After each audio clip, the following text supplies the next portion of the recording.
Hello, friends. Welcome to Guided. I am here with Dave Morehouse, author and also scientist and medical researcher. He is also author not only of one book, but 4 books.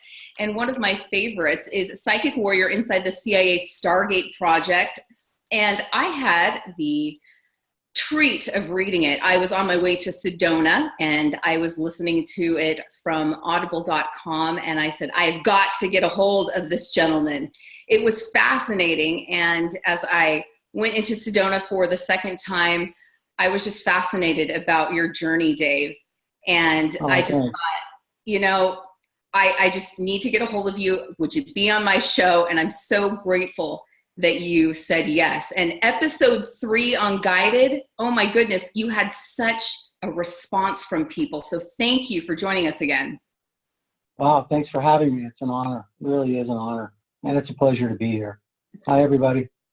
Thank you so much. Now, tell us a little bit about the medical research you do and as a scientist and some of the books that you have written. When the war started in 2001, I had gotten out of the Army in 95. And at that point, they were pulling all stops out and taking everybody back in. And I was going to go back in and, get a uniform on again and go serve. And I talked with my wife and I had to make a promise that I would not go back and be in the killing role again, to serve in that capacity in any way whatsoever. And so I had some friends that were combat medics and some friends that were physicians.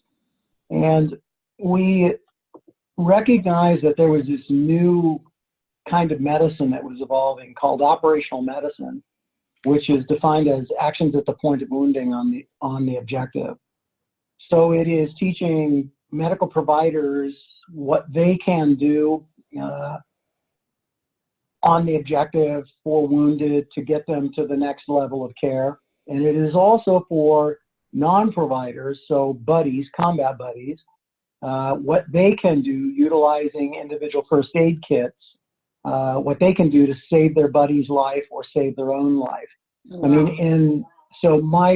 What we did was we formed a company that became the largest trainer of Department of Defense and Department of Energy, Department of State, CIA, anybody that was going to fight in OIF, OEF, or the overall global war on terror. And so my role now was to be a co-owner initially in the company, and then later on the sole owner of the company, to train thousands and thousands of soldiers, sailors, airmen, and Marines, and state, local, and federal law enforcement officers in just kind of the art and science of saving human life on the battlefield. And it's been very rewarding. I've met some of the most amazing, interesting people. And I've been doing it since 2003. So I just really love it. And we just continue on doing what we're doing. We also are the primary tester of record for things like the DMMPO, which is the Defense Medical Material Program Office. So anybody that comes up with some new idea for something to be used in the battlefield, a new tourniquet or a new junctional tourniquet or a new IO device or a new pelvic stabilization device, I mean, you name it, some new hypothermia prevention management kit, whatever it might be, it goes to DMMPO and they do testing, and sometimes they farm that testing out to us.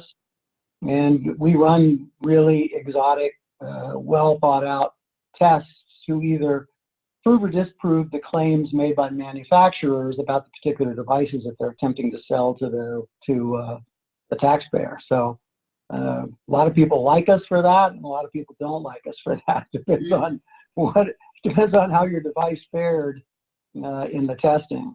A lot of them fail. A lot of people make a lot of claims about stuff that it doesn't turn out to be so. But that's what I've been doing. So yeah, they do.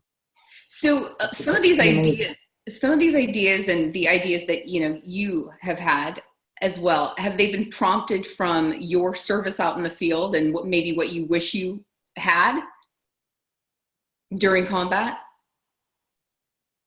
Oh, I mean, this war, the war that began in 2001, more or less, has been the first war that we have actually put medical life-saving devices into the hands of non-medics.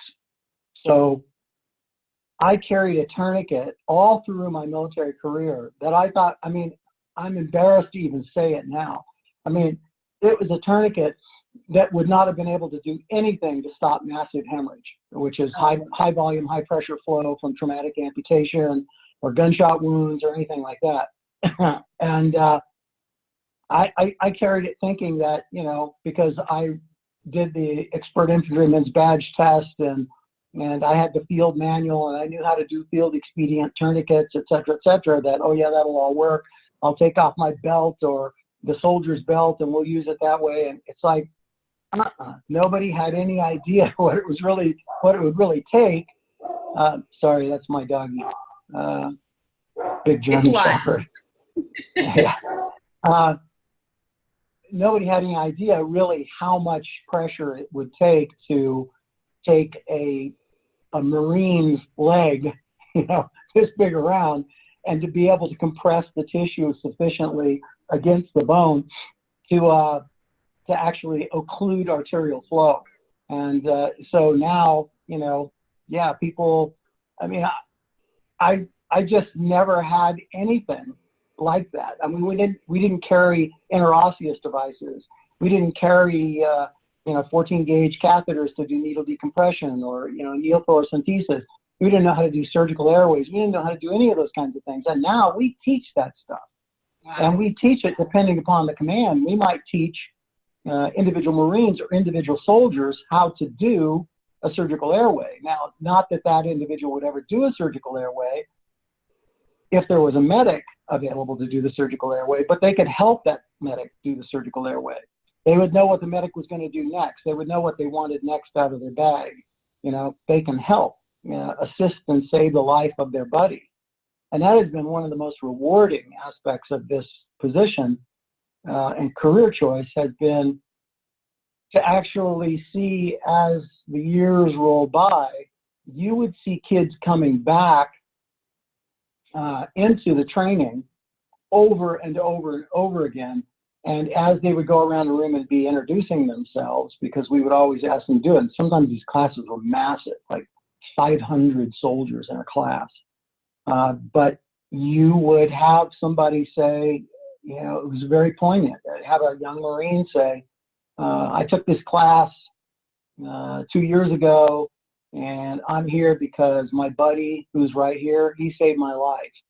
Because I got blown up by an IED, and I suffered a traumatic wound to my lower extremities, both legs. It was nearly bleeding to death, and he saved my life by putting 2 tourniquets on my legs, and saved me from exsanguating right there on the ground until I could get evacuated to the next higher level of care.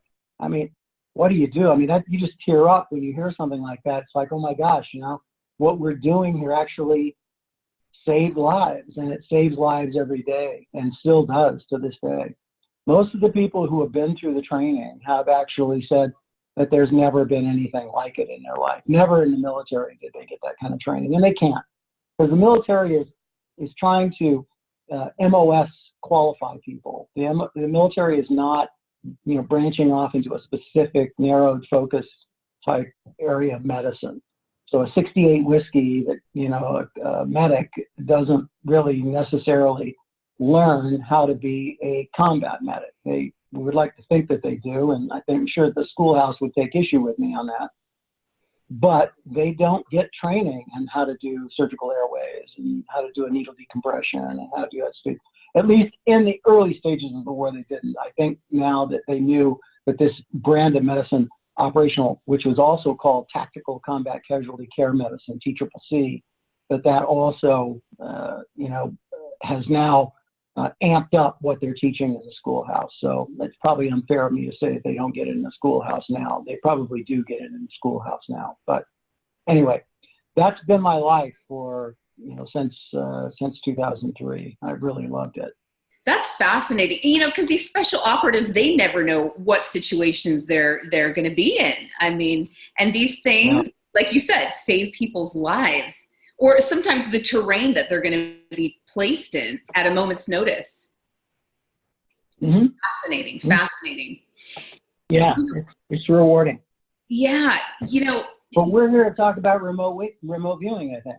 Exactly. But your journey, though, I mean, it's kind of emerging of the combat that you did, and then you're crossing over into your experience and bringing it, here to people who are in the field now, who need these skills, who need these devices. So I think it's beautiful. It's coming full circle. So yeah, it's a lot of fun. Yeah, that's amazing. So you are a former remote viewer, as your book says, for the CIA and the Stargate program. Let's review. I know we talked about this a little bit in episode 3, but what exactly did that entail for people who still need to watch it? And those of you who have not watched it, it's fabulous. Dave had a big response, thousands and thousands of views. It's still on Jody's Gems YouTube. But Dave, if you could take us through that a little bit. Sure. I'm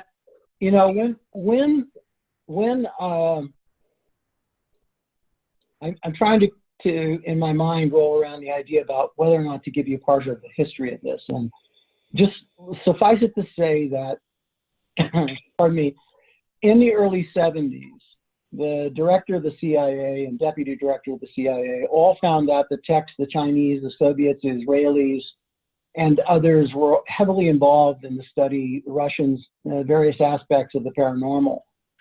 And the question was, are we doing it?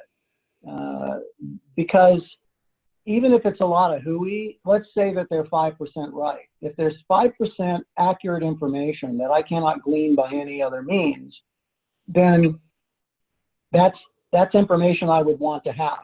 I mean, when you're trying to gather intelligence, to put together this intelligence puzzle and decide what's actionable to do something with it, well, you want aspects of information from anything and everything, and you're not judgmental about where it comes from. I mean, look at the WMD and the other stuff that went on in Iraq. Pardon me. The point being that you're just not judgmental over where it comes from. You're trying to get every piece of the puzzle that you can, and the analyst's job is to put it all together and decide what works, what doesn't work. And so the CIA at that time said, if we don't have a program, let's get some people that are scientists together and let's test this. Let's test the viability of it. Let's see whether or not there's really anything there. And so for a number of years, short of a decade, a number of physicists, led by Hal Puthoff and Russell Targ, are two top names in there. Inga Swan was part of that. Uri Geller was part of that. There were a whole host of other individuals that were part of that, some known, some not known.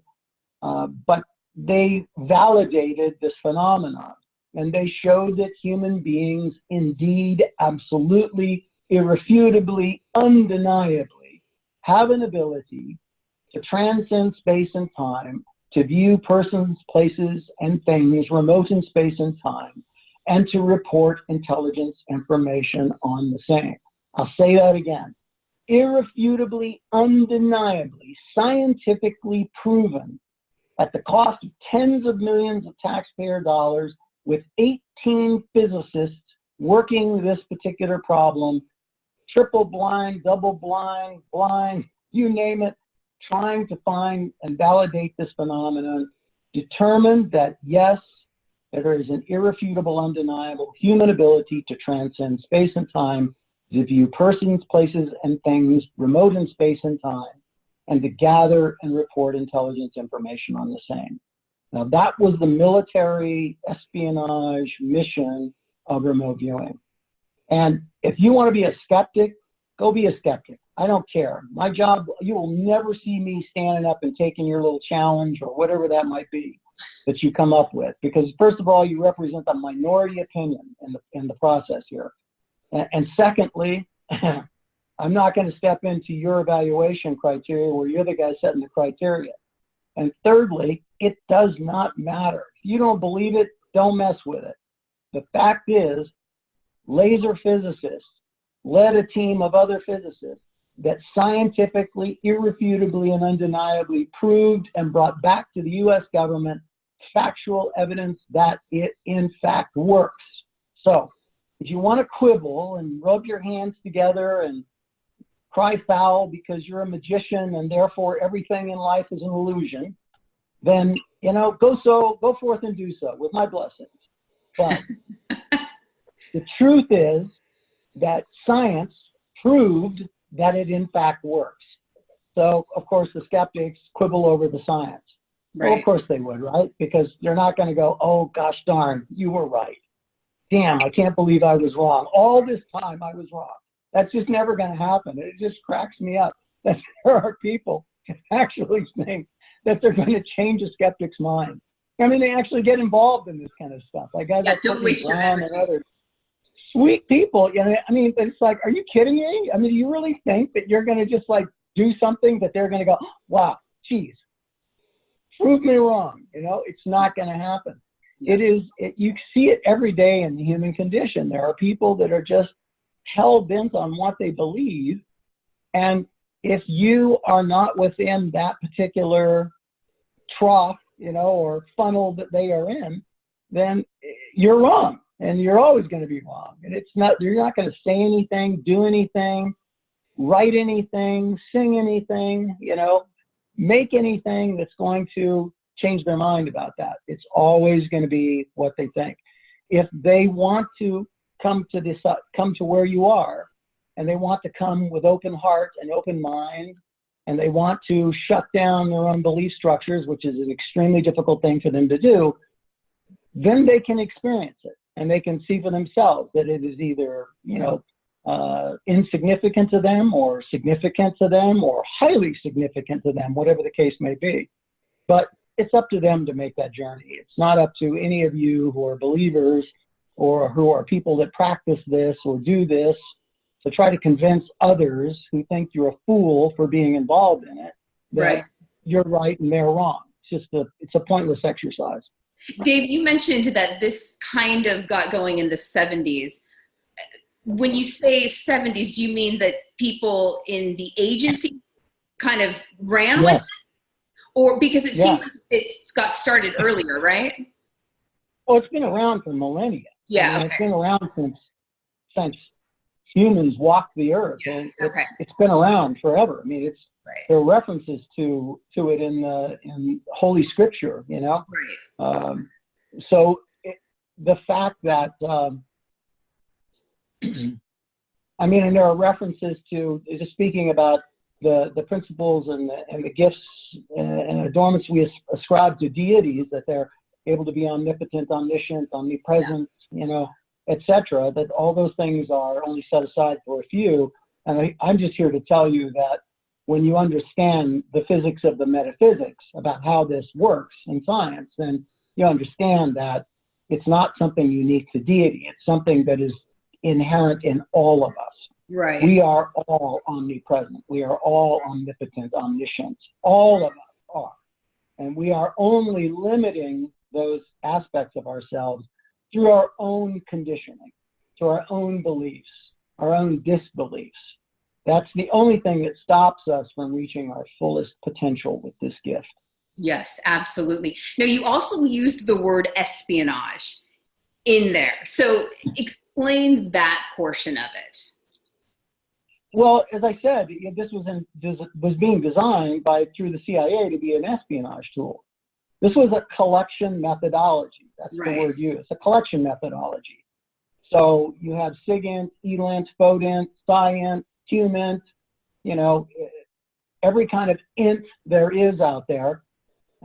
And science or psychic intelligence, so using remote viewers, was just another collection methodology, bringing one more piece of the puzzle to the analyst to be able to look at.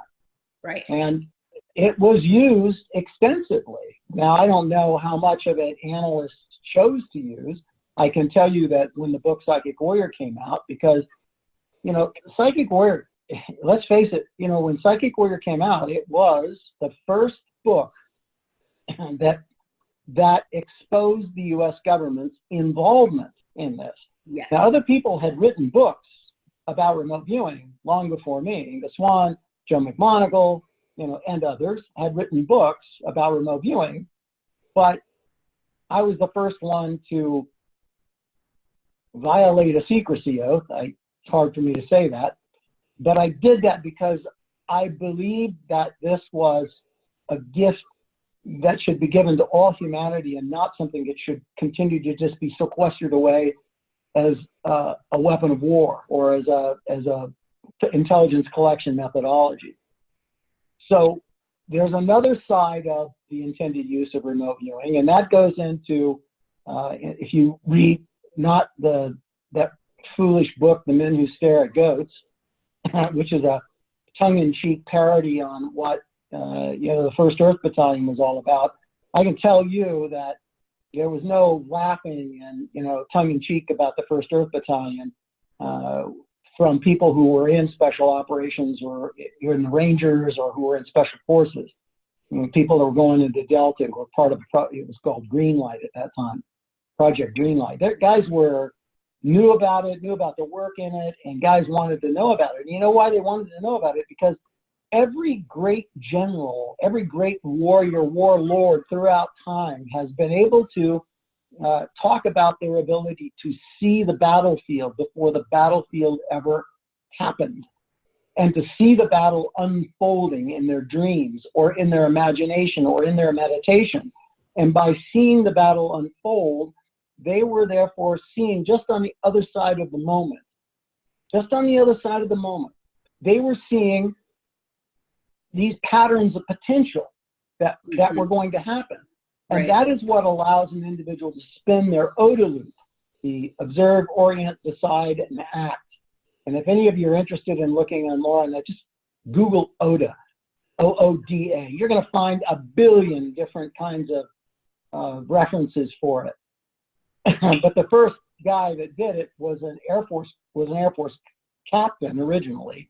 And they were testing him because they found that he was able to, that's where they first developed what was called the OODA loop, because this captain was able to win every air-to-air engagement and every simulated air-to-air engagement that he was ever involved in. And so they wanted to know and study, how does one person win every time where other people, you know, get shot down, or other people lose in simulated combat? How does that happen? One and another guy wins all the time. And they came to the conclusion that this guy was able to see the battle unfolding just on the other side of the moment. Although they didn't know how to describe it well, but it was just, he saw it happening before it actually happened. Yes. So as it was happening, as it began to unfold, you see, as space-time slows down in his brain and his mind, as his four-dimensional mind rather is processing the waveform expression of this pattern of potentials, he saw these patterns of potentials unfolding again. And so if he thought the enemy was, you know, saw the enemy going this way, he was already setting himself up to be able to shoot the enemy down when the enemy flew through his gun target line. So that's why he was winning all the time, because he was always able to spin his observe, orient, decide, and act OODA loop faster than the opponent. So now people have taken that theory of the OODA loop and taken it forward into negotiations, into debate, politics, business, everything. Because what the OODA loop means is that if all things being equal, the individual who is capable of spinning their OODA loop faster than their opponent, that person will win every time, because they are able to outmaneuver in thought and deed, you know, what this person is able. This person's playing catch up all the time. This person already knows what this person's going to do before they even do it, because they've already seen to the other side of the moment, and they've already seen that pattern of potentials. So why is it that some people, it's almost like they inherently know how to utilize that, and other people have to actively try to learn it? Like, for instance, I had somebody anonymously write in and say, you know, I did some time in a prison, and I was in a riot, and a bunch of people were going to jump me. It was me against like 20 other guys. And I saw in my mind, just like you described, Dave, everything slowed down, and I saw what was going to happen before it happened, and I knew what I needed to do. And I thought that was fascinating. Just like you described. People experience this all the time. But, you know, we're lost in the unconsciousness of consciousness.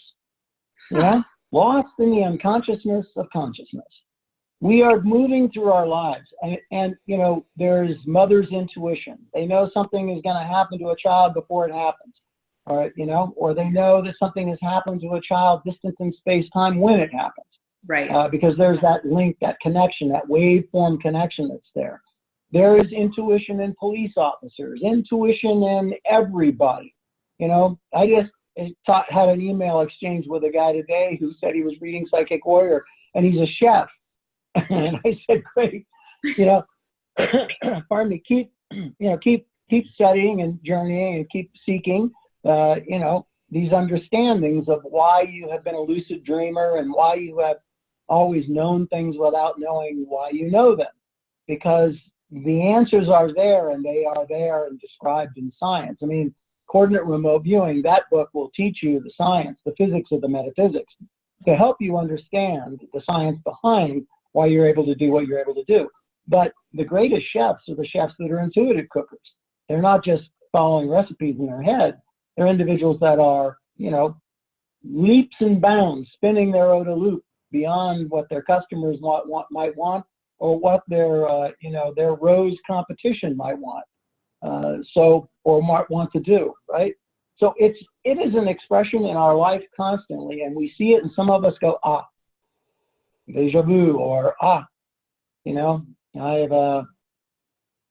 I knew that guy was going to call, or I knew she was going to call, or I knew I was going to get asked to do that, you know, because I was just thinking about it the other day, and sure enough, here it is. Yep. Or I just, you know, I hope that movie comes on HBO, and shoot, there it is, next Saturday, voila, it's there. How did that happen? Well, skeptics will tell you, it's just coincidence, you dork. What else could it be? It's just coincidence. What a fool you are. How could you think anything different? Well, unfortunately, it just happens far too often for it to be coincidence in my life, and I'm sure in everybody's life. So why do some of us recognize it earlier than others? There's really not a good explanation except to say it's just part of the human condition of our upbringing. If you are born into this life with experiences and people that you can share those experiences with, and in a loving, nurturing, caring way, those individuals encourage you to be expressive, to be intuitive, to be those kinds of things, then you will start to manifest and hone that gift early in life to the point that it will be something that you use instinctively without even thinking about it throughout your adult life, your adolescent and adult life. If, however, you grow up in an environment where that kind of stuff is shut down and ridiculed and put upon and punished, then, like Uri Geller wrote a story. It was his first work of fiction, and it was about a girl, but it was actually him. It was his story, and I forgot what it was called. some years ago now. Anyway, Uri Geller was always part great natural spiritualist and gifted individual, as well as being a magician. So a person schooled in the art of and science of illusion. But he recognized that both aspects of life were equal to him. And he tried to be expressive with that and was punished horribly for it by his father as he grew up. And so still he worked through it and mastered it and mastered business ideologies and everything else. He's really a brilliant character, a brilliant guy. I spent a lot of time with him years and years ago, gosh, 20 years ago now. But yeah, I mean, it just depends on what our life has been like, how we've grown up, what we've experienced, who's around us, what we see, what we focus on too. You know, some people can become scientists and still understand that there is something beyond the physical. Right. And some people can become scientists and say, well, you know, I think there's something beyond the physical, but my science tells me that I can't prove that or disprove it. So therefore, it can't, I shouldn't believe in it. So they don't. Yeah, it seemed Tesla had a handle on both the spiritual and the right. science. Mm-hmm. Right. Yeah, I just interviewed a woman yesterday who was a Reiki master, and she said, you know, that's why it's vital and important for people to get together and share information and express those feelings, you know, those spiritual experiences or those intuitive hits that they're getting, so they don't feel so isolated and alone. So I think that's a great that's why a show like yours is such a tremendous gift to people, because it allows like-minded sharing and contribution, and for people to come in and to ask genuine, honest questions about, hey, you know, I don't really understand this. What can you do to help me understand it, kind of thing. Or this has been something I've done all my life and I've never had any way to share it with people. So thank you for doing what you're doing. There needs to be more of what you're doing. Thank you. Absolutely. And thank you for being a guest. It's wonderful. I had one woman who said, you know, this is so new to me, hearing about remote viewing and the fact that government utilized remote viewing. So if you can tell me the intel that you were able to gain in your experience, you know, what was the scope of that? I mean, it's thousands upon thousands upon thousands of targets. When Psychic Warrior came out, it caused the CIA and the DIA to get together and decide, okay, look, there's this book now that says this guy's credible, and here's what these things were said, and you know, this puts this squarely in our lap that we've been involved in this for decades, and so what's our answer going to be?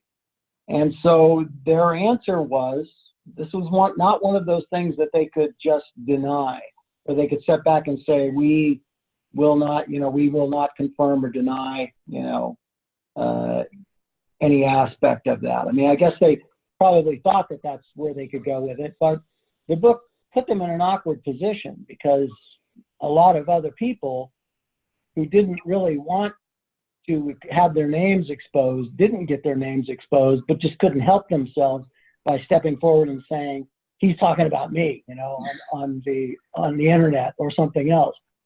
And there was a lot of negativity about opposition that just came out of like frickin' nowhere, you know, like just nobody people that were just suddenly swelled up and, you know, with just mounds of hatred and angst and nastiness, you know, posting garbage and garbage and garbage on the internet.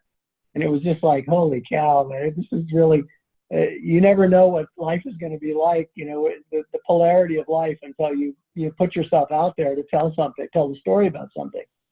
But what kinds of targets did we work on? What kinds of targets did we not work on? mean, you know, Explain it is, target. think of anything in the espionage. We'll open up the newspaper and, you know, and look down anything. The Panama Papers, you know, which corporate moguls, which heads of state were actually truly corrupt and working, you know, and working in offshore accounts and doing that kind of stuff. Could the intelligence services of the United States government use that to try to find a chink in the armor of some hostile foreign government? Damn right they would. And did they sometimes get kind of squirrely and screwy with it and use us to look at things that we weren't supposed to look at? Yeah, they did do that. And it caused them, when they realized that there were inspector generals that were coming to look at the unit, and this was a unit of like 10 people.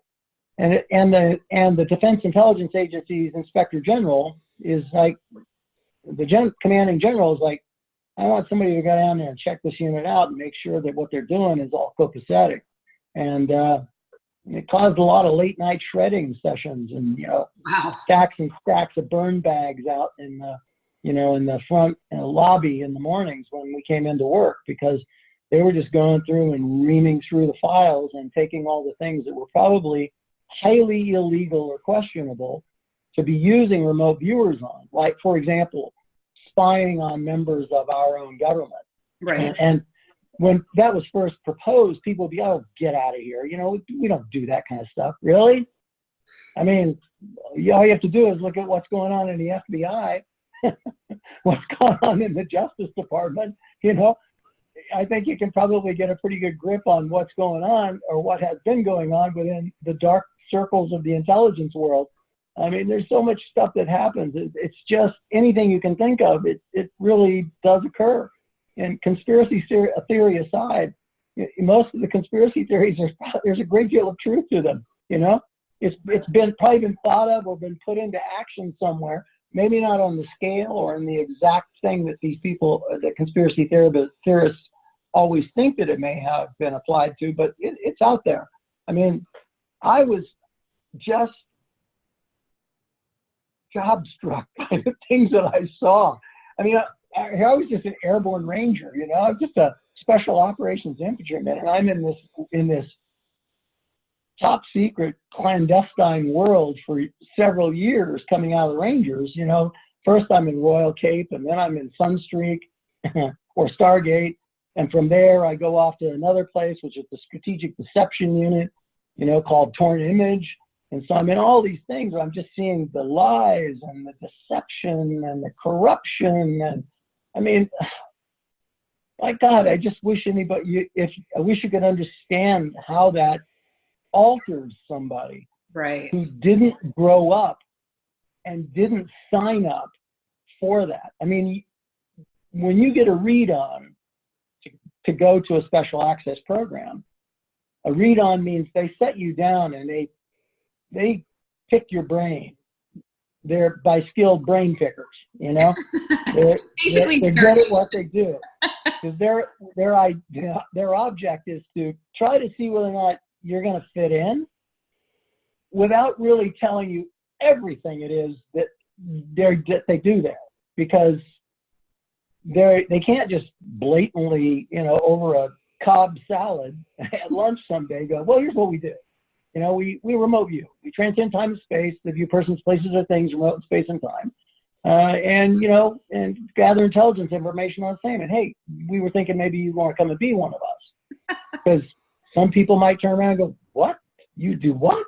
Right. And now that person walks away going, geez, you will not believe what I was just read on to. And it just wouldn't work. So you never truly find out what it is you're signed up for until you get there. So you get these little bits and pieces. And the story I've always told is, when coming into the remote viewing unit, it was when I was fed the breadcrumbs that got me to meet the head of the remote viewing unit at that time, from Gavin. He said to me that I'm always impressed that there are young officers who are willing to give everything up to come and be a part of this organization. And that took me aback, because I was like, give everything up. I mean, what am I giving up to part of this organization. And that's when he says, well, what we do here is teach people to transcend space and time, to view persons, places, and that whole spiel. And as he goes through that whole spiel, then, I was like, well, I'm intrigued, yeah, I would like to be here, but I'm still not sure what I'm giving up. Well, you find that out as time goes on, that what you're giving up is a lot of your credibility and a lot of other things, and also just a lot of your guardedness, because as you begin to experience that life and experience that lifestyle and begin to work within that environment, see the things that you see and hear what you hear, you change from being the person that you were as an Airborne Ranger company commander. You become someone different. It's like the stops have been removed, if that makes sense. Yeah. Things begin to change. Your moral compass begins to change. Your life azimuth begins to change. How you see the military, how you see what we're doing in the military, everything begins to alter. How could it not? Right. You go from being somebody that is firmly engrossed in the art and science of taking human life as a special operations infantry officer, in the study of leading men into combat, and now all of a sudden you're doing the kinds of things we were doing in remote viewing, or doing the things you were doing in Royal Cape, or doing the things you were doing in Torn Image. All of it completely undermined everything that I thought I knew about the military. And so it altered who I was. And it was a difficult thing. But that was why writing the book Psychic Warrior was as much therapy as it was anything else, because I was something I needed to objectify in myself. I needed to objectify my story, my journey there, and how it shifted, altered, changed me, improved me in some ways, and changed me for the worse in a number of other ways. Yeah, you mentioned, the protocol that you learned, for the CIA and the way to remote view. And the things that you saw and did, you felt, like you said, just shocked sometimes. Did they also have ethics surrounding that, an ethical protocol, or was it just kind of okay, here's what we're doing? I can honestly say to you that nothing in any of the 3 top secret special access programs that I was involved in, never at any time was there a discussion of ethics. What's the right thing to do in this particular case? And it is part of what goes on within the intelligence community. And compartmentalization is one of the things that allows that to continue to fester.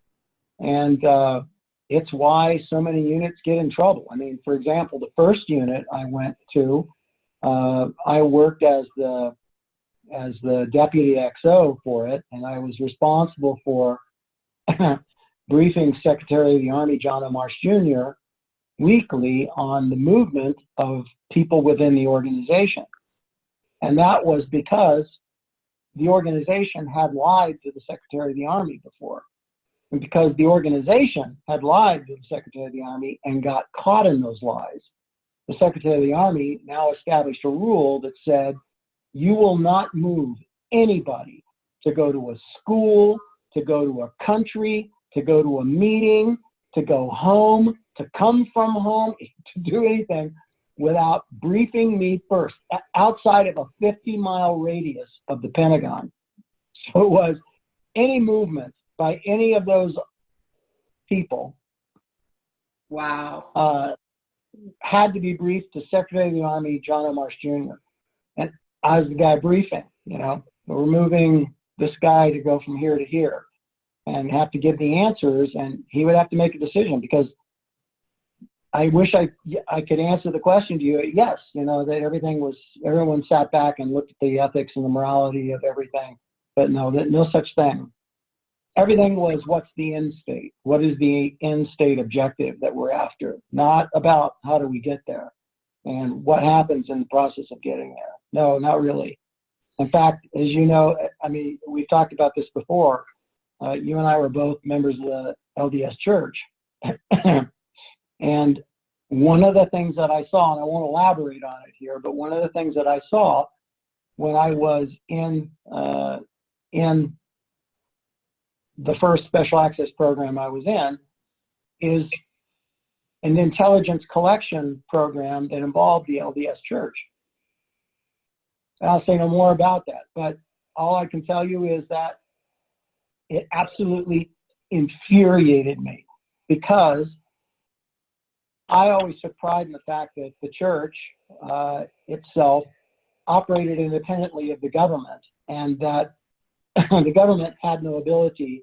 They didn't accept any kind of funds from the government or any kind of tax breaks from the government or anything else. So the government had no hammer that it could hold over their head. There were some things that went on that were ethics issues at BYU when I was at Brigham Young University, at the same time you were there. And it was covered in in most of the national papers at the time, and certainly all the state papers, the fact that the school was saying that, you know, there cannot be apartments off campus that are co-ed apartments. They cannot have, you know, boys and girls, cats and dogs living together kind of thing. You know, it cannot happen. And we will put your establishment off limits, and we will expel all of those students that are renting there from school.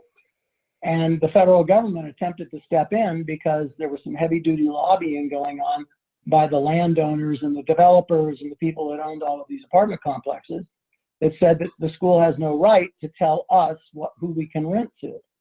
And the federal government stepped in and said, we're going to withhold all of your funding. And I remember the President Dolan Oaks at the time going, well, sorry, we don't accept any of your funding to begin with. So I don't know what funding you're talking about. And I just thought, yes, you know, I like that. You know, I like the fact that it was independent in that way, that it didn't have to, you know, honor some ridiculous thing that they were trying to stick their nose in. Because I thought that what the church was doing at the time was the correct course of action. But when I found that out, that the church was cooperating with this as an intelligence collection method, I was really furious. And of course, I wrote the first presidency of the church and demanded an answer and didn't get one. And like 6 months later, I wrote another letter to the first presidency of the church and didn't get an answer referencing the first letter. And I realized because, well, of course I wasn't going to get an answer. If I got an answer, that would mean that they were actually admitting to me that they were involved in it. Right. You know? So if they came back and said, well, you know,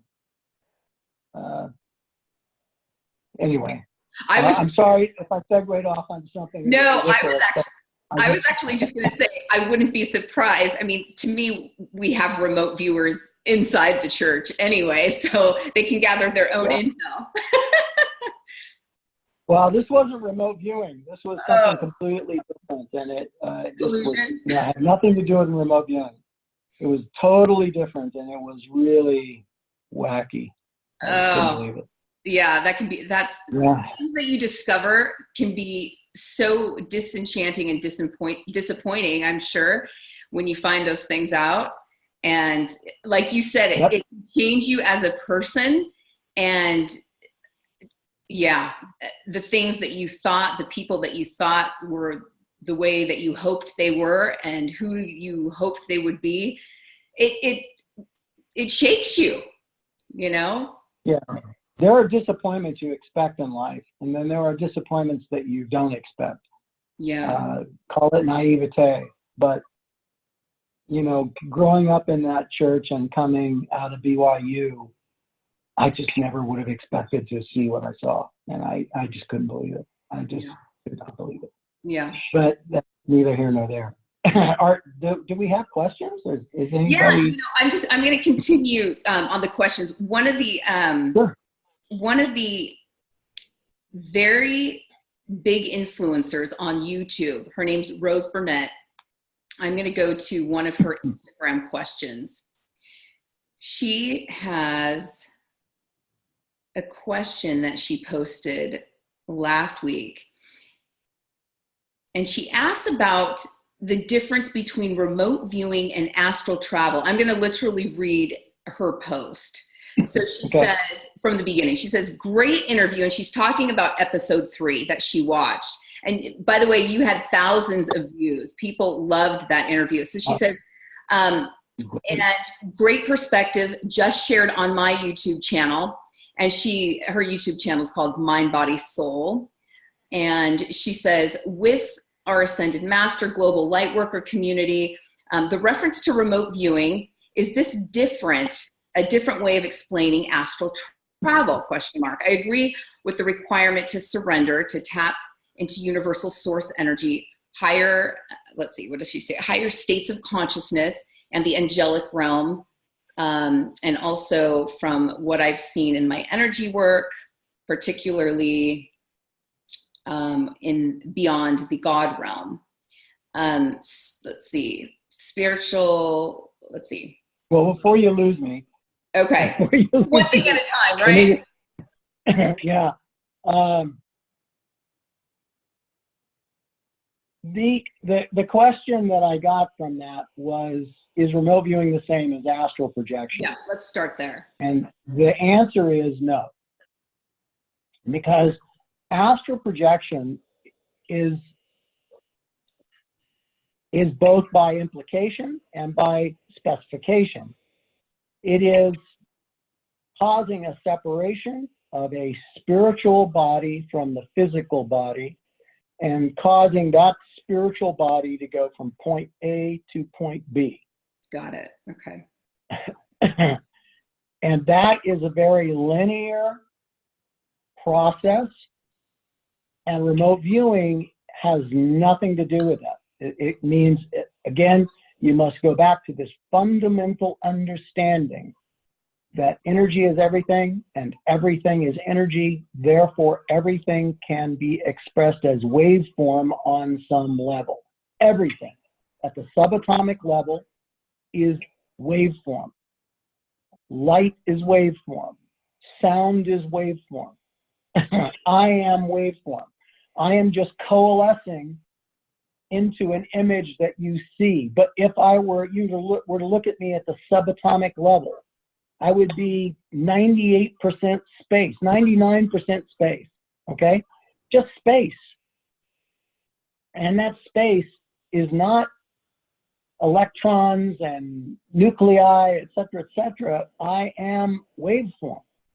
And not waveform running horizontally, but waveform running omnidirectionally, everywhere. Just every possible direction in waveform, okay? Just like waveform coming off of an antenna might be. And so that waveform says that I am not here nor there, I am already everywhere because I am omnidirectional waveform. So I am omnipresent and I am omniscient because all things can be expressed in waveform on some level. Thought is a waveform. So therefore, thought, dreams, images, intuition, whatever it might be, whether it's a mountain in the Himalayas or whether it is a fish in the sea or whether it is an elephant, you know, in the African plains. It does not matter. It is all waveform on some level. And therefore, so am I. So is all of that, which means I'm omnipresent and I am omniscient. I can know the thought of the elephant. I can know the thought of the elephant. Right. Because the waveform expression of the thought of the elephant is already here. It's not just in the elephant's head. It's here. It's everywhere. Waveform by thought does not go to some boundary and then stop. It continues. It just continues. And so therefore, there is no effect of distance by remote viewing. So in other words, saying I can remote view from here to the other side of my room and get a really good clear picture to see what might be inside a box. But if you run that box to the other side of Las Vegas, well, now I can't see it so well because, you know, there's distance there. Phooey. Hasn't got anything to do with anything at all. And it's not just Morehouse's wacky interpretation of that. It is the physics of the metaphysics. It is a waveform expression. It is omnipresent. It is always there. So all I have to do to know the thought of the elephant or what is there or what is here or whatever it might be, to put myself on the mountain in the Himalayas, to put myself into the fish in the middle of the sea, any of those kinds of things, is to train and practice and focus and hone and devote myself to be able to do that, to be able to recognize that, to be able to be present with that. But walking around in the four-dimensional world that we walk around in, it's hard for us to do that. We do it all the time, but it's hard for us to do it. And again, it goes back to what we talked about earlier, is that it depends on how you grew up with it. It depends on whether it's a gift you've recognized or whether it's a gift you've just decided to go and get, or whether it's a gift that you just don't believe in, or whatever it might be. It's the part of where you're starting in that process to to develop that ability to see distance in space-time, to see, to hear, to feel, to smell, to taste, to touch, the textures, the dimensions, the energetics, the aesthetics, right? The emotions of something, all of it in wave form. And it is all around you, in and through you. I mean, good God, think of how many television stations are broadcasting through you right now. So is it so far-fetched for you to think that you could make it your intention to figure out what might be going on NBC right now, and to be able to train if that's what you really wanted to do, wouldn't be me, but if that's what you really wanted to do, to train yourself to go into an altered state of consciousness where you're quieting down all of what's around you, and you are trying to focus on what is happening right now in that wave form expression of what's happening on NBC. Do you not think that you could tune into that and pull that out? You bet you can. Have you ever been driving down the road and all of a sudden singing a song in your head, and then you reach down and flip on the radio and voila, there's that song. The very thing you were singing in your head, right? Almost to the note. You turn it on. Well, that's why. It's just, you know, for whatever reason, that station, whatever it happened to be, that song, your brain starts picking up that waveform expression of that energy, detecting it, and then decoding it into a four-dimensional understanding, an objectifying of what it is, the music that you're hearing, the lyrics that you're hearing. Astral projection was tried by the remote viewing unit, and astral projection was found to be something, at least in the unit, and maybe because they never perfected it, because they were much better at remote viewing, and they had a protocol for remote viewing, and they trusted remote viewing because, again, it was born in a bed of science, and it was validated by science. Astral projection ended up being this uncontrolled phantom form that was moving like the wind blows. So they were unable to control it to make it go to a particular objective, to do what it was supposed to do at the objective and then come back again. I know there are people that claim that they had perfected that as astral projectors. Okay, super. You know, if that's what you want to work on and devote your study to, then do that. I have nothing against it whatsoever. No, why should I? But I'm much more of trying to teach that everyone is already present, omnipresent, and everyone is already omniscient. You have access to everything that ever was, ever is, or ever will be already. Every thought, every idea, every thing, every color, every taste, every world, every life form, every, you name it, it's all there. It exists in a boundless universe upon universe, upon universe, upon universe, which is why we call it the matrix field. Yes. Right? It is. We now know our universe has an edge. How do we know that? Because we've been able to mathematically computate the speed at which galaxies are separating, and then reverse that process, reverse engineer it back to the Big Bang. So if we know that it had a point of origin, where again it coalesced into something, the Big Bang wasn't a big kaboom explosion, it was a happening, okay? And as that happening occurred, it means if it's spreading outward, it means that it has an edge. Well, so what's the universe in if it has an edge? If the universe is a known quantity, then what is it in? What does it exist in? And then what does that exist in? And that exist in?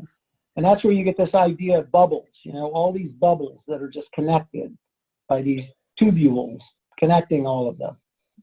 And just know that you stand not here or here or here, but you in waveform are everywhere throughout all those universes.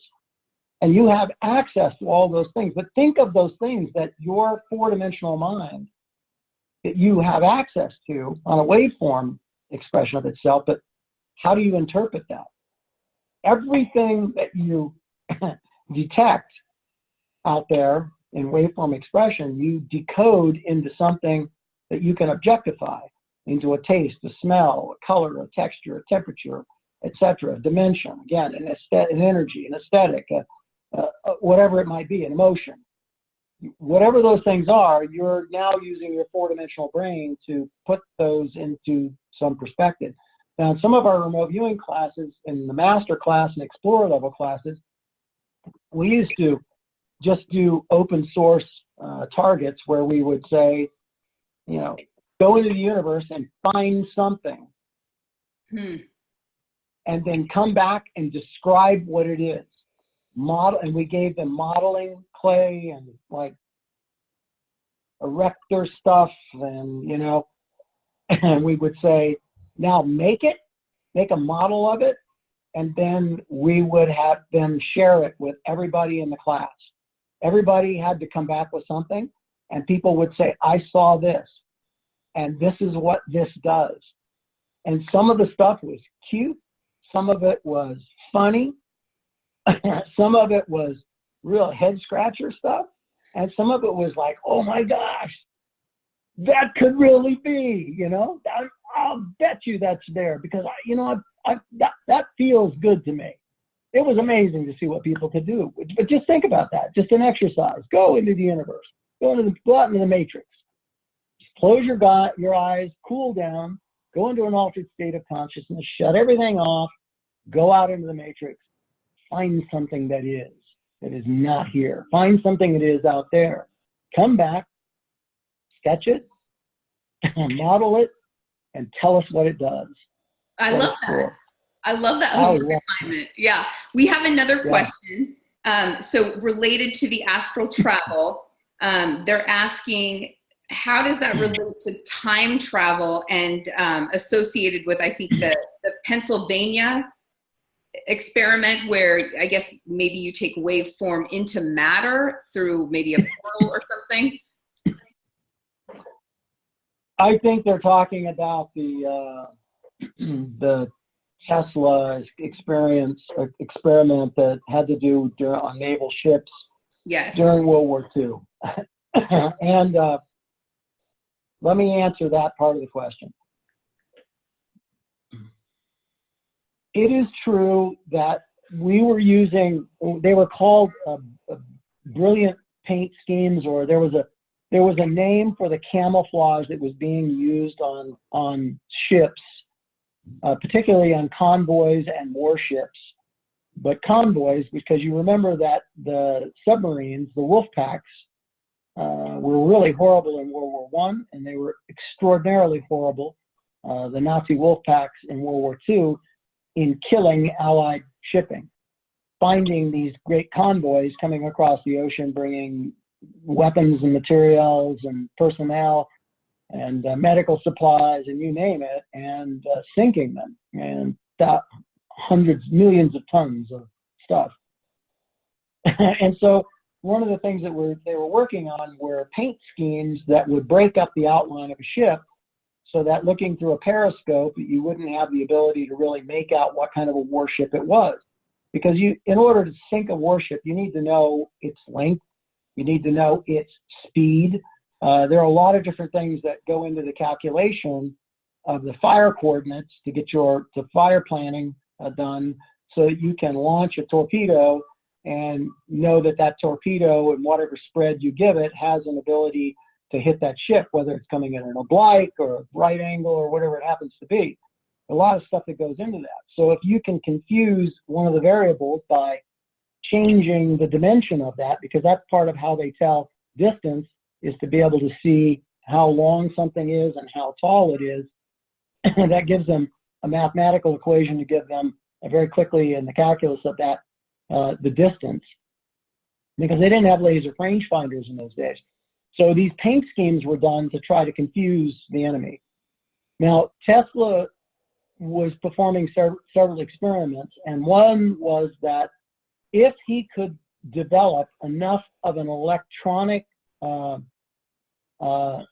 field around a ship, that he would in fact distort light. And that's true. It is not, I mean, it is well known in science that a high-powered electrical field, even various kinds of energy, thermal energy and other things, can distort the waveform of light. So it's why you see a mirage when you look out over the hot desert or the hot pavement. It's why it's very difficult to see distant, and when there's enough thermal quality and waveform out there that it bends and distorts the light. You're not able to see perfectly that direction. Right. If you are able to put up a significant enough of an electronic field, an electric field, then you would be able to distort the light, and that would change, not make invisible, not like poof, you can't see me anymore, but it would bend and distort the light coming back to the periscope. And so therefore you wouldn't be able to tell what kind of ship it was, how distant it was, what its speed was, any of those things, which would really put the wolf pack, you know, at a distinct disadvantage. Now, the ships were being rigged with copper coils and other things. And here is where what I know to be fact and what I know to be conspiracy, it goes beyond. And that is, I don't know, I never saw pictures of sailors that were somehow, when they fired up the electrical coils, when they fired up the generators that produced enough electricity to distort light, that it could have altered the physical properties of the ship itself. Right. It could have caused the metal of the ship to become a waveform expression, and or cause the sailors themselves to become a waveform expression. And with those waveforms now merging, and then the generators being shut off or flaming out, whatever happened, that now suddenly when it all stops, now you have two different physical properties, metal and human, merged. Pardon me. I don't know if the latter happened. I just know that scientifically it's possible for that to happen. And so it very well could have happened. And that was the Philadelphia experiment. Yes. That they were talking about out of the Philadelphia shipyards. So, right. Yeah. Okay. And it's been the stuff of many great stories and conspiracies and books and movies and other things. But yeah, the truth was they were really trying to figure out if they could use electrical field to distort light. And I just told you why. Okay. Okay. Okay. Great. And then, Okay, so going back to how we can almost be antennas and, you know, pick different waveforms up. What about if we wake up and we have a song playing in our head? Is that literally picking up on either a parallel dimension or maybe a different time period and that song came in? I don't know. I mean, I can't say yes and I can't say no. I can say it's absolutely possible. It's absolutely possible. I mean, if you wanted to find to determine that, then there are ways you could go through the process of using, you know, a targeting question, or you can use a process that we train called thought incubation, where you have to be very careful with thought incubation, because if it's garbage in, it's garbage out. In other words, if you write down, if you objectify a crappy question, you're going to get a crappy answer, okay, back. So you have to be very careful and very thoughtful and very intentioned in what you generate for a question. And you have to recognize that the answer that you get may not come from just that one question. It may come from a series of questions which you ask and get answers back that you're now able to formulate into a complete answer. So it's arrogant of us, and it wouldn't be just anybody. I do the same thing, is where you think, okay, well, tonight I'm going to ask the Matrix, you know, what should I be doing now? You know, kind of a thing. Wow, what should I be doing now? Really? I mean, I can just hear God or whoever's in charge, or the Matrix field, or, you know, my higher self or my guide or whatever it is out there going, really? That's what you want to ask tonight? It's so general. What should you be doing now? You really? That's it? That's the best you can come up with? Okay. Well, here you go. You know? So I get force-fed, you know, a funnel of possibilities that come back to me, that when I wake up in the morning and try to objectify them, I mean, there's so much I can't make any sense of it. It's like I just did, you know, an open source of just free writing on there. So I have to be really careful about writing the question to be specific and to have my intention behind getting an answer to that specific piece of the question. Right. Okay? And almost prayerfully, in humility, establishing it that way, and writing it and objectifying it. And I go to sleep not listening to an audio book of, you know, Killing the SS by, you know, Martin Dugard or something like that, but I go to sleep listening to some kind of music or some kind of meditation or some kind of verbal meditation that takes me to an altered state of consciousness that allows me to freely think, to fully immerse myself into, as I move through the layers of thought, and I let go of judgment, and I let go of opinion, and I descend into this place of just openness, and like standing on the edge of a precipice with my hands out and my chin up and my heart open to what the possibilities are. And I am just a conduit, an antenna. I am just detecting and decoding and detecting and decoding the answers that come to me. And they become part of my dream. They become part of my experience. And in the morning when I awaken, I capture that. And all of you who have ever journaled dreams know that it is a matter of intention and in practice that's how you get to be a good dream journaler. You cannot just say, well, I want to do it, so I'll do it. You need to make it a practice. It's a skill. It's a perishable skill to be able to journal dreams. But I can promise you that if you will thought incubate a question about self or service or being or whatever the case may be, that the answers are out there and you can attain those answers. And it may not just be one question, one answer, problem solved. It may, but probably won't be. It'll probably be one question, several answers, new questions, several more answers, new questions, several more answers, and then soon it will come to you and you go, that's it. That's what I'm supposed to know. That's a beautiful process. I love that. You know, it works. It works. Yeah, yeah, absolutely. I've done a process very similar. I love it. So there is a question that asks, beyond remote viewing, what about remote influencing? Apparently there was a book out, somebody let me borrow it actually, it's called Psychic Assassin. And apparently that's with psychic influencing and beyond.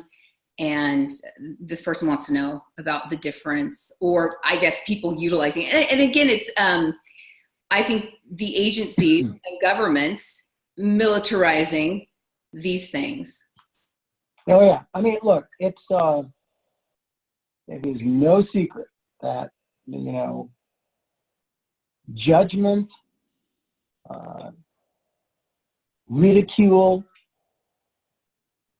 influence, I mean, all of the evil and harmful things that can be generated in human thought and word or in deed impacts on the rest of humanity. When you get a number of people and target one individual, and the sole purpose of a number of people are to disrupt the thought process of that individual, it's absolutely a reality that it works. I mean, you can be in a place now and just get that creepy feeling, you know, that there is this hateful judgment, ridicule that's going on, you know, in the other room about you or about what you're getting ready to do. Or, I mean, it's there, it's real. So is remote influencing real? Yes, you bet it is real. Did they do remote influencing in a remote viewing unit? Yes, absolutely they did. I mean, their mind, the process, the targeting questions might be to access the mind of a Soviet test pilot, to know whether the new MiG that he was flying had enough power, or whether he felt that it was a sufficient handling machine, or had enough firepower, or whatever was going on in his mind as a pilot, or whatever was going on in the mind of a design engineer, you know, of a warplane, a Soviet warplane, back during the Cold War. Just by the same token, they might use 10 remote viewers and target the mind of a Soviet test pilot, or of a Soviet leader, or of a leader of some other, from some other country, hostile or otherwise, and attempt to shut them down, ruin their day, destroy their ability at a meeting, undermine their confidence, make them second guess themselves. Of course that can happen. Everything is energy, and energy is everything. So when people pull together and band together and amass this negative thought and direct it at an individual or group of individuals, can they influence them? Yes. Doesn't mean that you're going to get them to say no when they really mean yes. Probably not. But does it mean that you might get them to go, well, let me think about that. You know, let me think about that answer. It might cause them to hesitate, might cause them to second guess themselves, might cause them, you know, in very, maybe not so deliberate of ways, but cause them to be disrupted. And yeah, that's there. Can you guard against it? Yes, you can, within reason. You can within reason. And the thing that I always pointed out to people is that we are all we should begin our days with prayer. And when we begin our day with prayer, and when we close out our day and begin our nights with prayer or meditation, whatever works for you, whatever you want to call it, whatever it's going to be. What are the things that we typically ask for? We ask for protection. Right.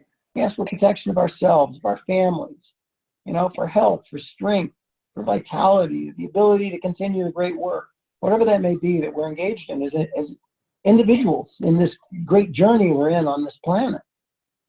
So by practice constantly in your life. You should be asking the same thing. You should be shielding yourself. You should be visibly, consciously surrounding yourself with white light or blue light. I don't care what it's going to be. Whatever it is that you believe will protect yourself. I mean, a suit of armor. Absolutely. A reflective suit of armor, whatever it might be, so that whatever is negative is coming to you is being reflected back, is bouncing back and off of you. Ask that it not allow it to be disruptive of you, and then live your life knowing with the intention that you have established that for yourself, that you are as strong as anything else that is out there, that nothing out there has power over you. Nothing out there can reach out and crush you. It cannot. It can only crush you if you allow it to, if you welcome it in, if you cower before it.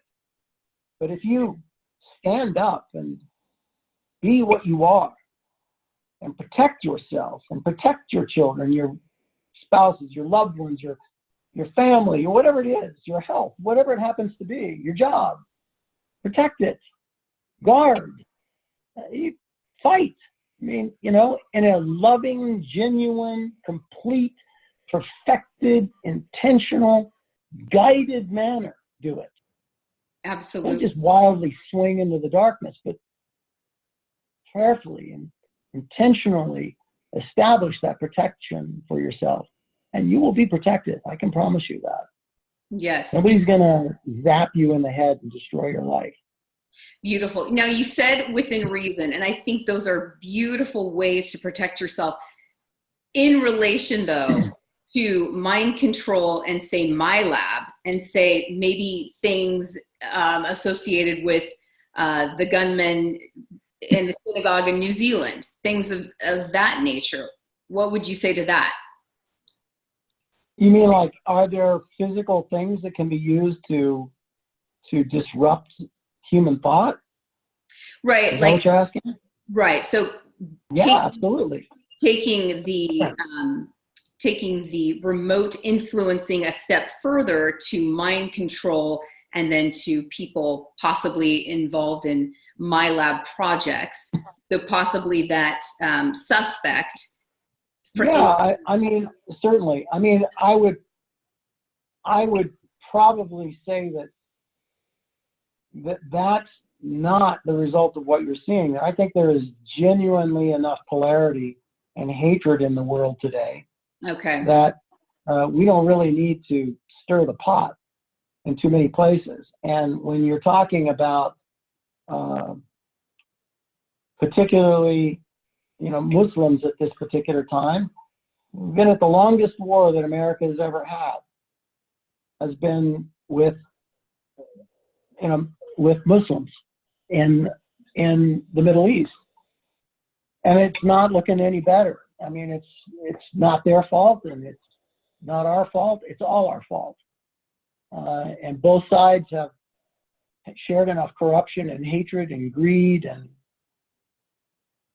tribalism and gosh, you name it, that I don't know when it'll ever end. And it really saddens me.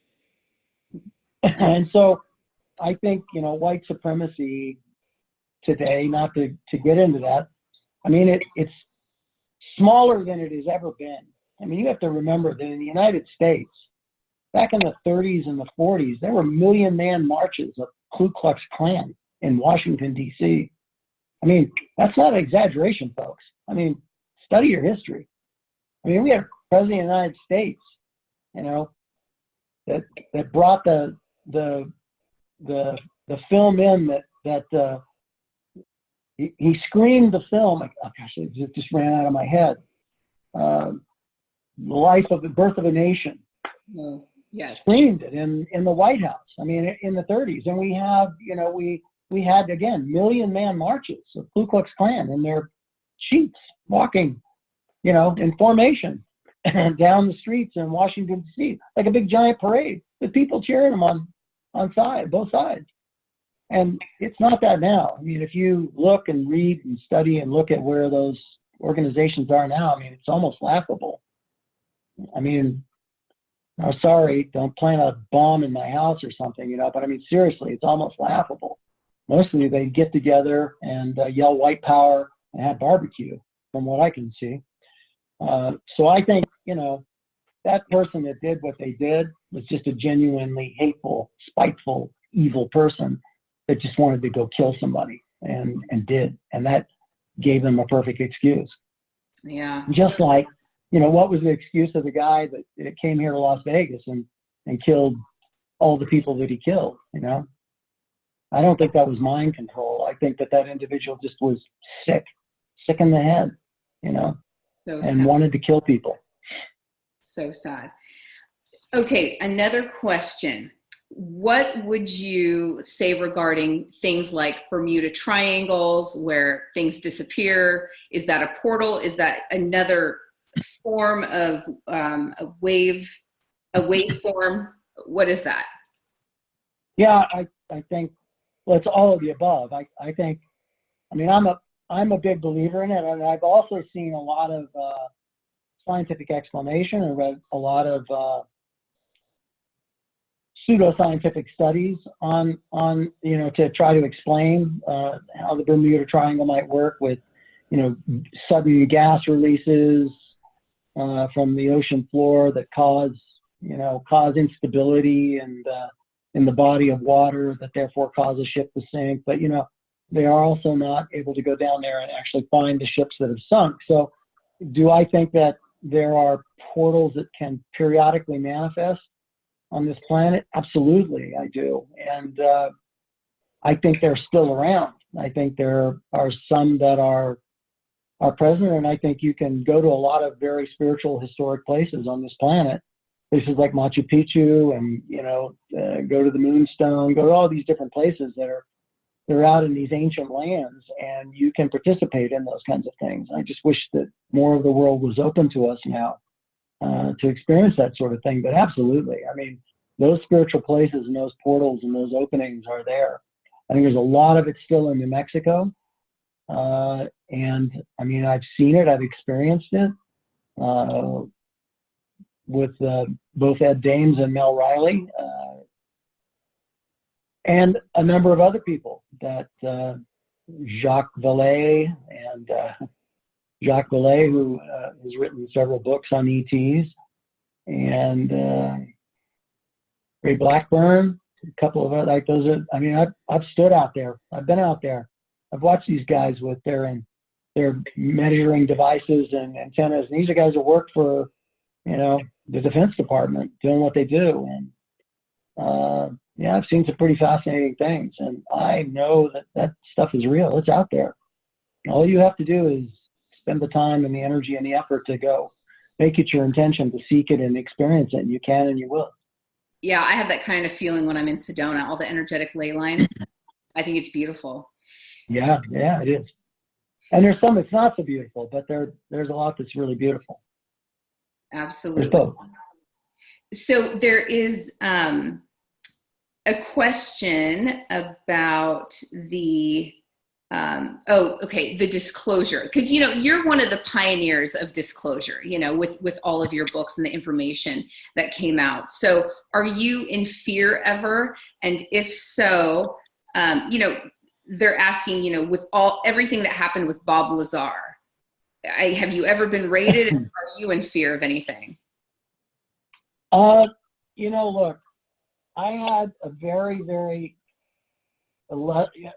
glorious, illustrious military career that was just shot to hell. I mean, there are not a lot of officers that have had general officers write on their efficiency reports, destined to wear stars, will be chief of staff of our Army someday.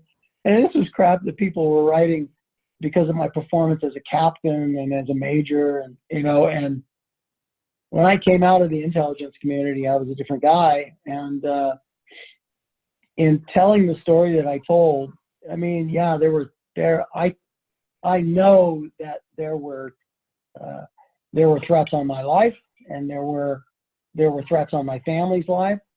And I know there are even people that were part of the old remote viewing unit who are active in some of the remote viewing organizations that are out there today who are either so stupid to think that I don't know that they're involved, or they're so stupid to think that that was the right way to handle some of the stuff, or they're just stupid enough to say the things that they say because they really have no knowledge of it whatsoever.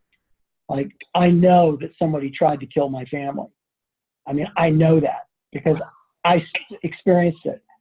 I stood there with the police officer and with the fire department, and when they saw, the footprints, not my footprints, other people's footprints in the snow that took the generator that was outside the house and moved it into the garage, and then closed the garage door. They saw that. I stood there. I know somebody cut my tire on my car. I didn't cut my tire on my car. So, I mean, don't tell me, I don't know that somebody sat in the CIA and went, well, how are we going to get Morehouse this week? You know what I mean? I don't think it happens like that. I don't think it's like the Jason Bourne stuff. I think what happens is somebody somewhere knows somebody who knows how to do something, and they give them a little nudge, and plant the idea in their head that, hey, this guy's causing us some problems, and it might be good if you could help us make him go away, kind of thing. I think it happens more along those lines than it is some officially sanctioned, go get this guy and eliminate him and his family. I'm not saying that doesn't happen. I'm just saying I think that the latter is what happens first and foremost. Right. And for those of you that don't know exactly what happened and what Dave's talking about, all the details are in his book, and it's pretty darn scary. And the fact that you went through all that, Dave, is just shocking that anybody would even think about doing that to you and your family. So I know. I'm glad you're here alive today to share these beautiful gems with us. Okay. It's horrible. It's just so horrible. But I mean, it ended a career. It ended my career. And then, as I said, there was a great deal of effort put out there by a number of people that were just complete fools that attempted to, destroy my credibility. But, I am who I am, and you're not going to destroy my credibility. No. 'Cause I'm not some BS artist that stands up here and just makes stuff up. I mean, look at me, listen to me. And I'm not some guy that's creating and imagining things. I'm not imagining ghosts. So it was real, and it was really ugly. And it didn't need to happen that way because it was not a program that endangered the national security of the United States. It was just BS that people ran around screaming, the sky is falling, that, oh, he's endangering people that are part of the unit. Like what? You think that what? The Soviets are going to gear up and come to your house and shoot you in the forehead because you're what? A remote viewer? I mean, come on, not going to happen. Well, it was, oh no, well, because we were involved in counter drug activity. Really? You think that's it? You think that, that the people that make drugs and import them into the United States, you think that they're going to go attack you at your house because you're a remote viewer? I don't think so.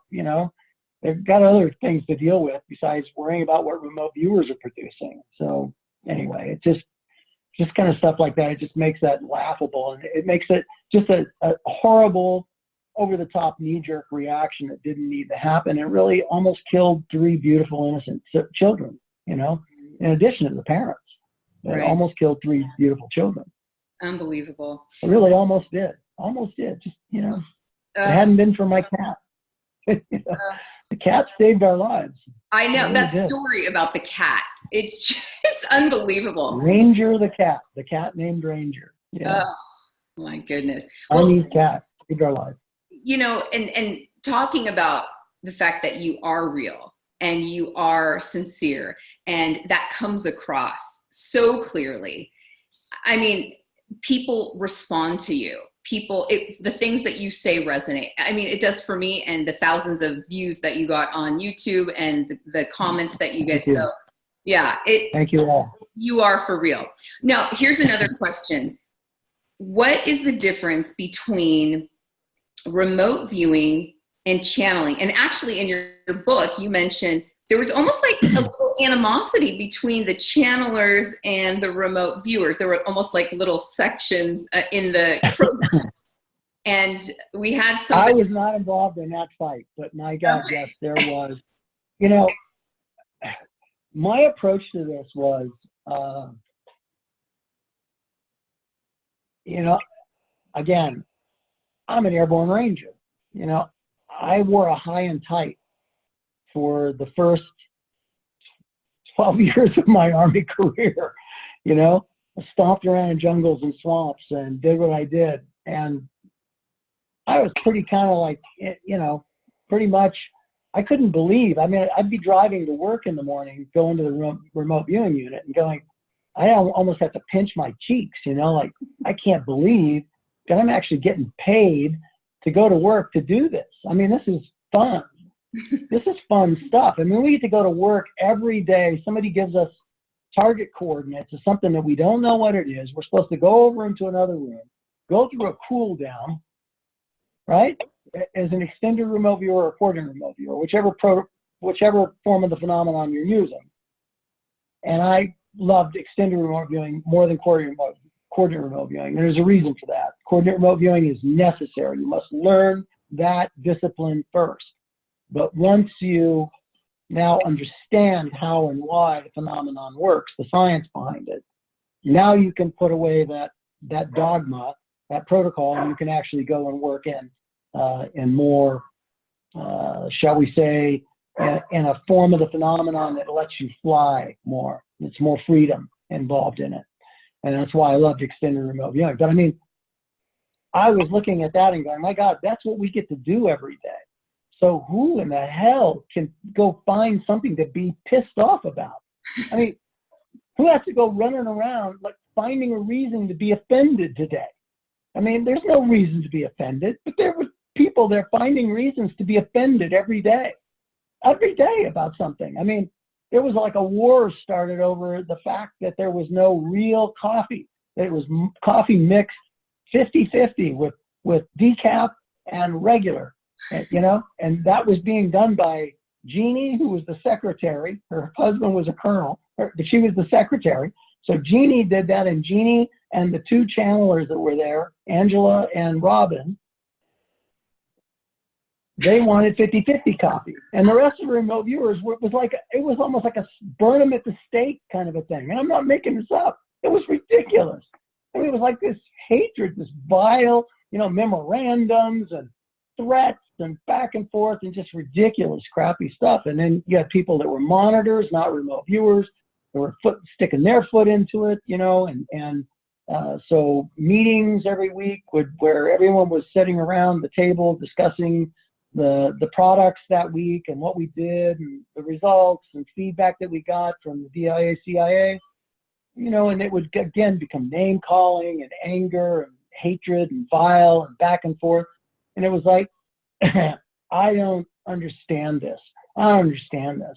I mean, you come from the places where I've come from where it's life and death, and you know, I understand when people get hot under the collar there, but I don't understand getting hot under the collar being remote viewers. I just don't get that whatsoever. But what is the difference between the two?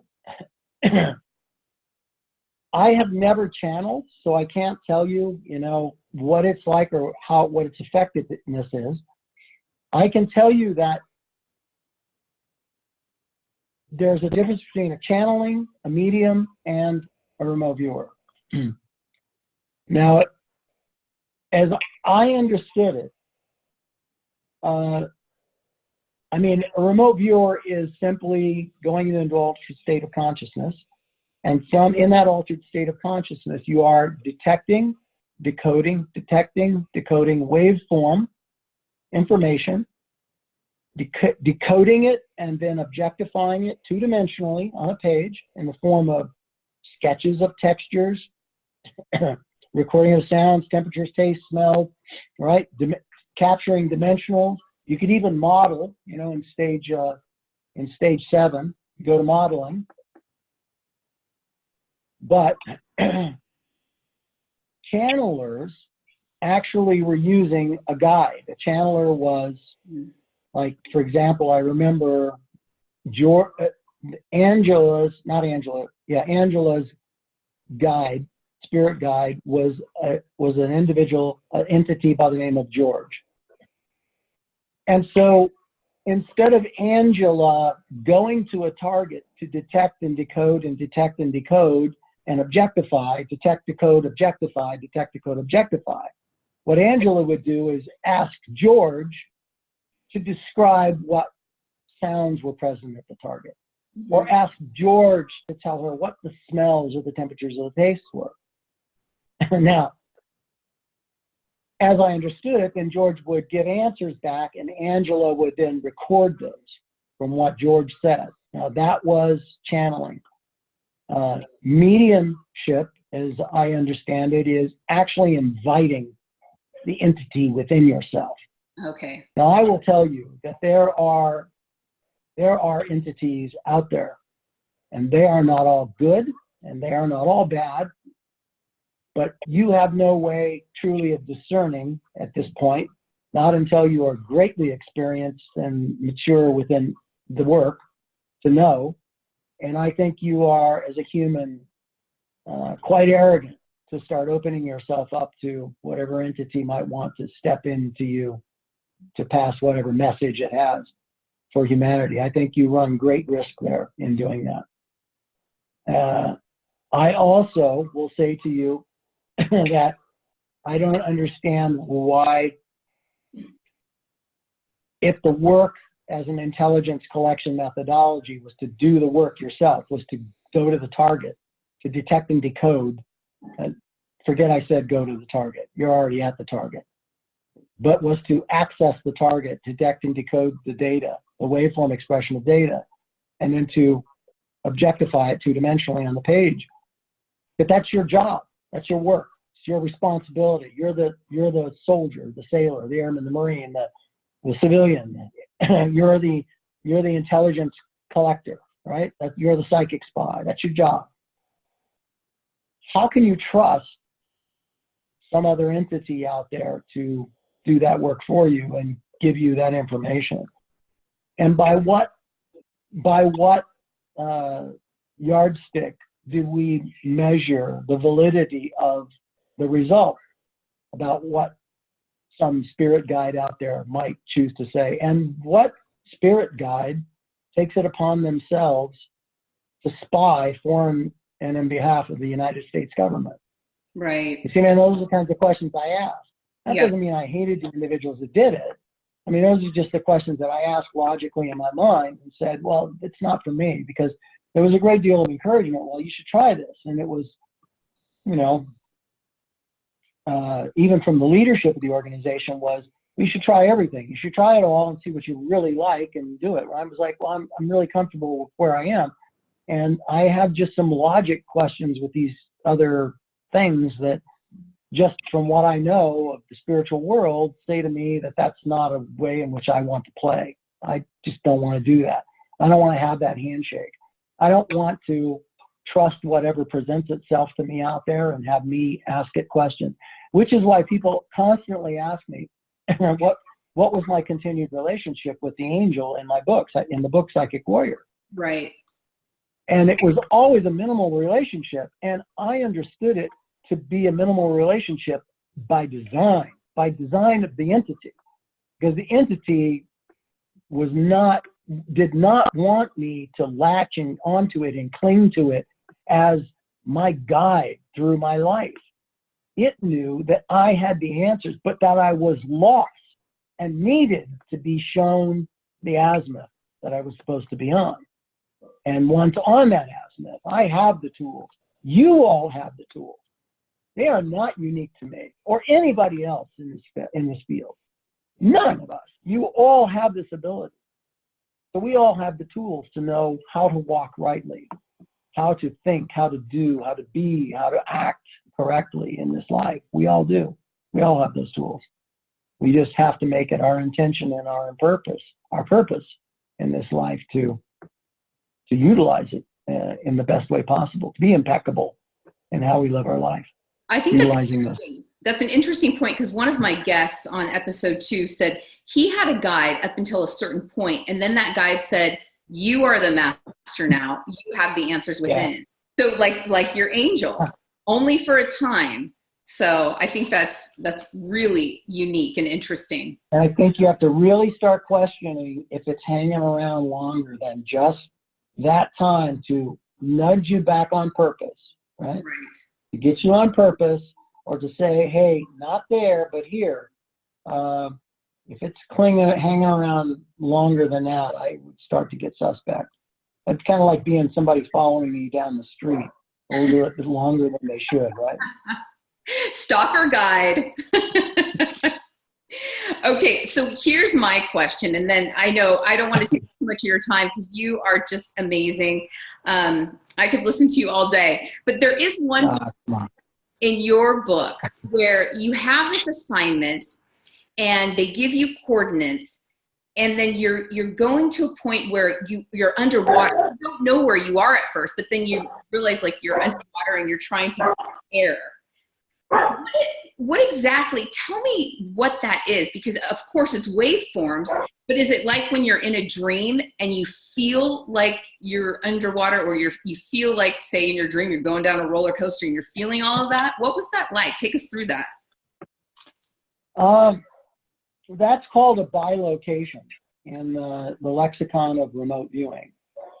And a bilocation is not that you're actually, what happens in a bilocation is, as the biological brain is detecting and decoding eight-dimensional waveform expressions of data and decoding it into four-dimensional expressions that can be then further objectified two-dimensionally on the page, that if it begins to recognize something that it has reference for, it can start to manifest the physiological indicators of that experience. So let me see if I can give you a good example. An individual that has been a heat casualty, who's ever suffered heat stroke or heat exhaustion, when that happens, the brain is so damaged that the brain hardwires itself to remember when that pattern of potentials begins to manifest again, and when the brain begins to experience, say, you had heat stroke at 100 degrees Fahrenheit in the desert.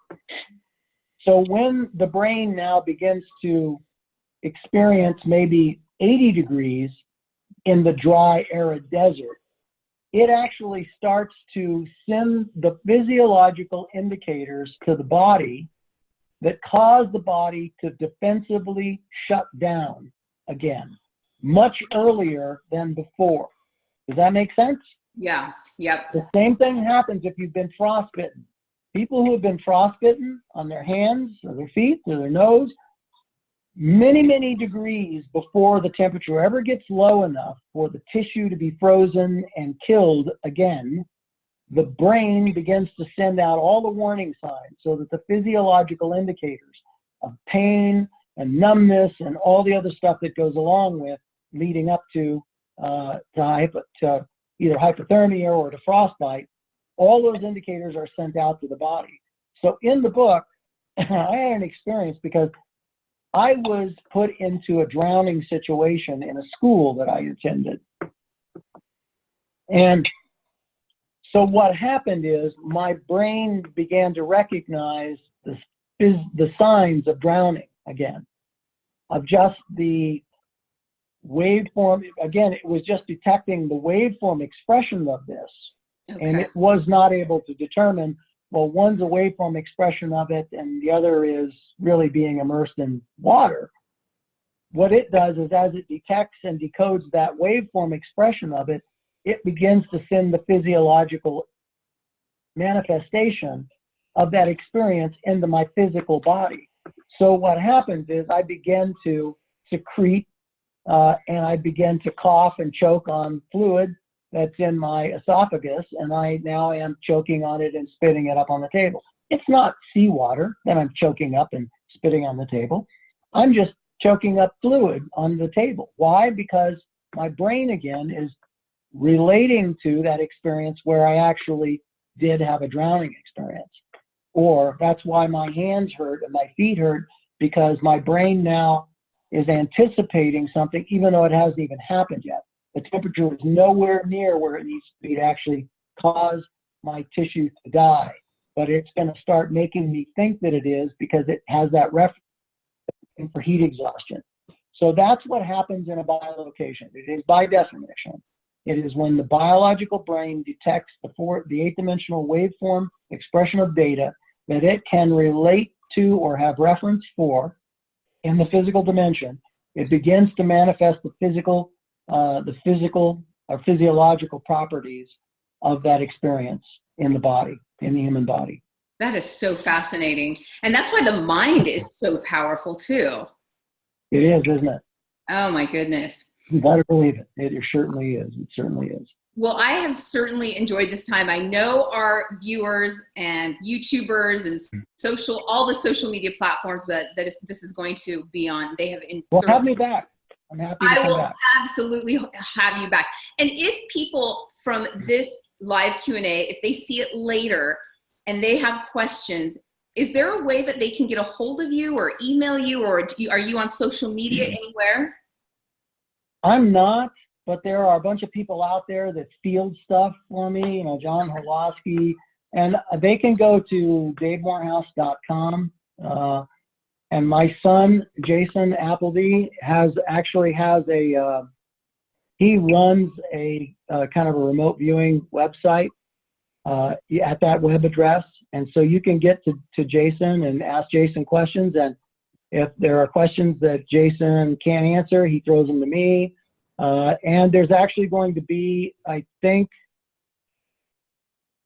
go to the website, because he will publish, there's going to be an online thing where I'm going to go online to talk to the people that are part of the remote viewing program that's online there. There's an online training program. So I'll be online answering questions, Q&A, and perhaps you can sign up for that. Oh, that'd be wonderful. Okay, so davemorehouse.com, and then Jason Appleby. Right, he's my stepson. Yep. Okay. I call my son. Wonderful. Well, thank you so much for sharing this time with me again and all of us. And I look forward to the next time. Oh, I loved it. Every minute of it. Thank you, guys. I mean, I know I'm a motor mouth and I just blabber on, but you know, good questions, and thanks for being there, and thanks for supporting Jody. I mean it. And thanks for supporting these kinds of communities online or wherever you can get them. It's just an amazing thing. I'm really proud of you for being part of it. Thank you. Thank you so much, Dave. We'll talk soon. All right. Bye-bye. Bye-bye.